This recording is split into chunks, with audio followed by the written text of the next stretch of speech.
भारत स्वस्थ भारत, वो सपना साकार करे। हर गली हर मोहल्ला आओ मिलकर साफ करें। श्रोताओं नमस्कार, स्वागत है आपका हमारे इस विशेष कार्यक्रम स्वच्छता संवाद में। मन स्वच्छ होगा तभी जब स्वच्छ होगा परिवेश, नव स्वच्छता रच रही नव समाज नव देश। किसी ने सच ही कहा है कि स्वस्थ तन में ही स्वस्थ मन का वास होता है और स्वस्थ रहने के लिए स्वच्छ रहना बहुत जरूरी है। स्वच्छता न सिर्फ हमें शारीरिक रूप से बल्कि मानसिक रूप से भी सशक्त बनाती है। गांधी जी ने कहा था, हर व्यक्ति को स्वच्छता में भागीदार होना चाहिए। स्वच्छता एक समग्र प्रक्रिया है जिसमें वातावरण के साथ साथ खुद की, समाज की और संपूर्ण विश्व की साफ सफाई शामिल है। स्वच्छता शारीरिक तंदुरुस्ती और स्वस्थ वातावरण के लिए बहुत जरूरी है। स्वच्छता हमारे जीवन में क्या मायने रखती है, इस पर हम जानते हैं केंद्रीय विद्यालय हरनौत के प्राचार्य के विचार। मैं चंद्रभूषण कुमार, प्राचार्य पीएम श्री केंद्रीय विद्यालय हरनौत। मेरे विचार से स्वच्छता प्रति व्यक्ति के लिए बहुत ज़रूरी है। स्वच्छता सिर्फ आसपास के कूड़े कचरे की सफाई ही नहीं, मन की स्वच्छता होना चाहिए, चरित्र की स्वच्छता होनी चाहिए, विचार की स्वच्छता होनी चाहिए। स्वच्छता का स्वरूप बहुत ही सुंदर है और स्वच्छता में ईश्वर का वास होता है। स्वच्छ रहेगा भारत तो स्वस्थ रहेगा भारत। राष्ट्र निर्माण में स्वच्छता का अमूल्य योगदान है और इसीलिए हमारे देश में शुरू से ही जो देश के राष्ट्र निर्माता रहे, उन्होंने इसके प्रति श्रद्धा भाव और सामाजिक सहभागिता के लिए हमेशा प्रयत्न किया। शिक्षकों की भूमिका इसमें अहम है, क्योंकि शिक्षक हमारे राष्ट्र निर्माता होते हैं, देश के भविष्य होते हैं और इस तरह से उनको राह दिखाते हैं। शिक्षकों का स्वच्छता के प्रति जो दृष्टिकोण व्यवहारिक रूप से सहभागिता के साथ होना है और हमारे शिक्षक बंधुओं ने स्वच्छता का बीड़ा अपने कंधों पर उठाया है। सिर्फ छात्र छात्राओं से ही नहीं, वो खुद भी झाड़ू लेकर निकल पड़ते हैं, कभी बच्चों के साथ, कभी अकेले, और अपने आसपास के परिवेश को, समाज को, गलियों को साफ करने में अपनी भूमिका निभाते हैं। इस तरह से हमारे शिक्षक छात्र छात्राओं को स्वच्छता में भाग लेने के लिए प्रेरित करते हैं। मैं भी अपने शिक्षकों और छात्र छात्राओं के साथ विद्यालय और आसपास के परिसर में बच्चों के साथ सफाई में, स्वच्छता अभियान में भाग लेता हूं और इस तरह से अपनी भागीदारी सुनिश्चित करता हूं। स्वच्छता में समाज का हर एक व्यक्ति की सहभागिता आवश्यक है और इसीलिए हम लोग छात्र छात्राओं, शिक्षकों के माध्यम से पूरे समाज को प्रेरित करना चाहते हैं, उदाहरण पेश करना चाहते हैं, ताकि सभी लोग इसमें एक कदम आगे की ओर बढ़ा सके और अपने राज्य,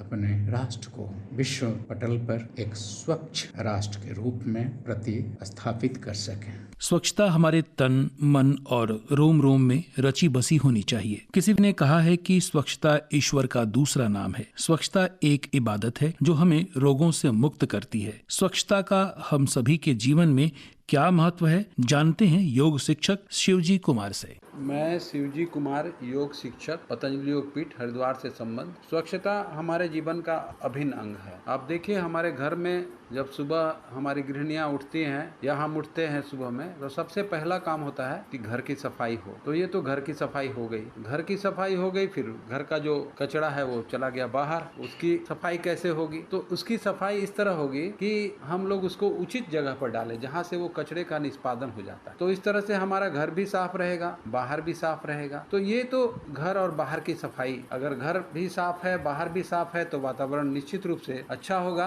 और अच्छे वातावरण में रोग बीमारियों से हम बचे रहते हैं। जहाँ गंदगी रहती है वहाँ नाना प्रकार की बीमारियां और साथ साथ विचार भी प्रभावित होते हैं। अगर गंदे वातावरण में हम रहें, वातावरण यदि स्वच्छ न हो तो हमारे विचार भी प्रभावित होते हैं। तो स्वच्छता हमारे जीवन का एक अभिन्न अंग है और ये तो बाहरी स्वच्छता की बात हो गई। और इसमें हम लोग कह सकते हैं कि घर में जो कुछ या आप या हम उपयोग करते हैं वो भी स्वच्छ होने चाहिए। और जैसे वस्त्र पहनते हैं, शरीर हमारा स्वच्छ होना चाहिए, मन हमारा स्वच्छ होना चाहिए, हमारे काम स्वच्छ होने चाहिए, अच्छे काम होने चाहिए। तो एक व्यापक रूप में देखा जाए तो स्वच्छता का बड़ा ही महत्व है हमारे जीवन में। और इसको हम यदि संकल्प के साथ अपने जीवन में अपनाते हैं तो उसका उचित परिणाम भी आता है। हम स्वस्थ रहते हैं, हमारा परिवार स्वस्थ रहता है, हमारा समाज स्वस्थ रहता है और महामारियों से बचे रहते हैं, हम बीमारियों से बचे रहते हैं और परस्पर प्रेम और सौहार्द की भावना भी आपस में जागृत होती है। तो हम स्वच्छता को अपनाएं, बाहर की स्वच्छता, घर की स्वच्छता, तन की स्वच्छता, मन की स्वच्छता, धन की स्वच्छता, विचारों की स्वच्छता, सबका अनुपालन करें तो समाज का एक सुंदर रूप देखने को आएगा हमारे सामने। स्वच्छता और अनुशासन एक दूसरे के पूरक हैं। हम अनुशासित होंगे तो स्वच्छ होंगे और स्वच्छता अनुशासन से ही अपनाई जा सकती है। स्वच्छता की शुरुआत हमारे घर से होनी चाहिए। स्वच्छता को अपने जीवन में अपनाकर ही हम प्रकृति के सभी उपहारों का आनंद ले सकते हैं। शिक्षक हमारे राष्ट्र निर्माता हैं। उनकी दृष्टि में स्वच्छता का महत्व क्या है, आइए जानते हैं शिक्षिका अनीता कुमारी से। मैं अनीता कुमारी, शिक्षिका। स्वच्छ भारत अभियान भारत सरकार का एक राष्ट्रीय स्तर का अभियान है जिसका मकसद देश को साफ सुथरा बनाना है।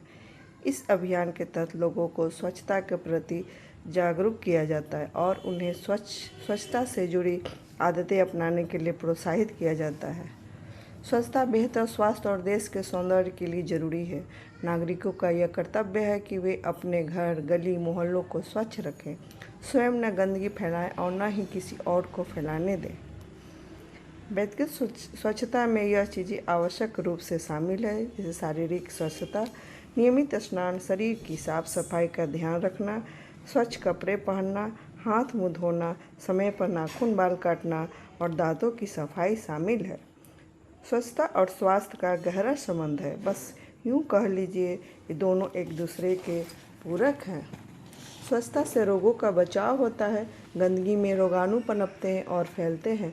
स्वच्छता से गंदगी नहीं फैलती और रोगाणु हमारे शरीर में नहीं पहुंच पाते। कहा जाता है हेल्थ इज वेल्थ। धन्यवाद। स्वच्छता और सफाई सिर्फ एक व्यक्ति तक सीमित नहीं है, बल्कि यह सर्वव्यापी है। इसलिए हम स्वच्छता को अपनाकर ही अपनी और प्रकृति की रक्षा कर पाएंगे। भारतीय खाद्य निगम में कार्यरत जिज्ञासा कुमारी स्वच्छता के बारे में कहती हैं। मेरा नाम जिज्ञासा कुमारी है। मैं पटना, बिहार से हूँ। फिलहाल भारतीय खाद्य निगम में अपनी सेवा प्रदान कर रही। अंग्रेजी में एक कहावत है, cleanliness is next to godliness, और हमारे समृद्ध संस्कृत में कहा जाता है, बाह्य अभ्यंतर सूची, यानी हमें अंतर मन एवं बाहर यानी आसपास के वातावरण दोनों ही जगह स्वच्छता बनाई रखनी चाहिए। इस बार हम स्वच्छ भारत अभियान के एक दशक की चौखट पर खड़े हैं। ठीक 10 साल पहले बापू के जन्म दिवस 2 अक्टूबर 2014 को इस जन आंदोलन की शुरुआत हुई थी। स्वच्छता का शाब्दिक अर्थ है स्वच्छ रहने की स्थिति, यानी साफ सफाई। यह जीवन की मूल शर्तों में से एक है। स्वच्छता हमारी सभ्यता का अभिन्न अंग है। सिंधु घाटी सभ्यता की निकासी व्यवस्था दर्शाती है कि हम हमेशा से ही सफाई को लेकर जागरूक रहे हैं और उसके प्रति हमारा रवैया हमेशा वैज्ञानिक रहा है। स्वच्छता का मानवों के साथ पुराना संबंध रहा है। इसकी चर्चा हमारे ऐतिहासिक ग्रंथों में है। इसकी चर्चा हमारे स्वतंत्रता आंदोलन में है। हम भारतीयों ने स्वच्छता को औपनिवेशवाद के खिलाफ अपने संघर्ष के दौरान एक प्रभावी आंदोलन का रूप दिया और यह अनोखा प्रयोग आज हमारे दशक लंबे आंदोलन की उर्वर जमीन बनकर हमारी प्रेरणा का स्रोत बन रहा है। देखिए, कूड़ेदान का रंग विवरण हम सभी के जहन में है। नीला सूखे के लिए, हरा गीले के लिए, पीला जैविक कचरे हेतु, लाल चिकित्सकीय वेस्ट हेतु और काला बायोमेडिकल कचरे हेतु। कूड़ेदान की व्यवस्था आज हर पब्लिक जगह पर है, लेकिन इसके उपयोग हेतु हमें खुद जागरूक होना चाहिए और दूसरों को भी जागरूक करना चाहिए कि यह सारी धरती हमारा अपना ही आंगन है, हमारा अपना ही बगीचा है, हमारा अपना ही घर है और यह धरती इकलौती वो जगह है जो हम इंसानों के जीवन को कोई सार्थकता प्रदान करती है। इसलिए स्वच्छ भारत अभियान के बहाने ही सही, लेकिन अपने जीवन का मोल पहचाने। और